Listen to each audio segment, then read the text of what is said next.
Lacey Lakeview. Reporting in the city of Lacey Lakeview, I'm senior neighborhood reporter Bobby Portavant.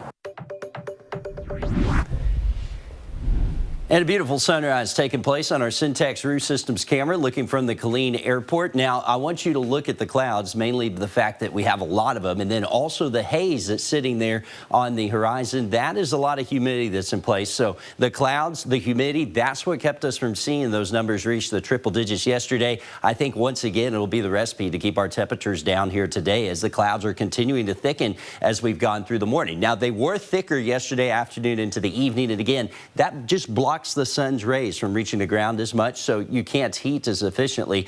When the air is more humid too, it's harder to heat it.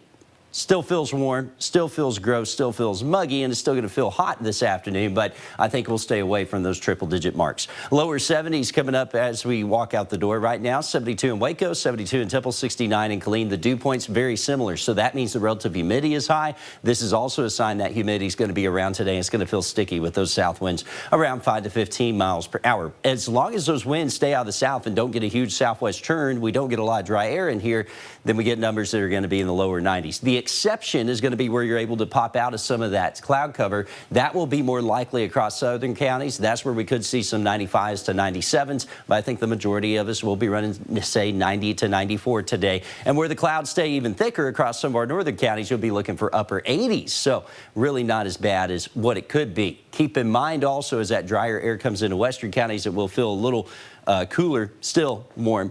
As you stay in the humid atmosphere and those numbers heat up, it could feel like the triple digits across the Brazos Valley. It's still going to feel like 95 to 97 across central Texas this afternoon. So continue to stay hydrated, but know that the big dangerous heat is not around. Also ignore this 100-degree reading on FutureTrack. Again, the model just ingested some garbage, and that's not correct. Cloud cover will be around when you wake up tomorrow morning, and as we get into the afternoon tomorrow, we'll keep our eye on the dry line. We'll be in the mid-90s ahead of it. Plenty warm, but along that dry line, we could see a couple of thunderstorms try to develop. These will be very isolated, scattered in nature, only about 20 to 30% chance of rain, but if those get going, wind and hail will be the threat. And again, that's afternoon into the evening tomorrow, so we'll monitor it for your plans. Then we get into Saturday. Saturday will be very similar. It'll be muggy and warm out ahead of this, and then we could see thunderstorms develop along the dry line. Once again, that biggest threat will be hail and wind on Saturday. I'll even keep small storm chances going here into Sunday and Monday. Best chance of storms Saturday. And then look at the cool down that could be on the way next week. I do have upper 80s starting to work into the forecast.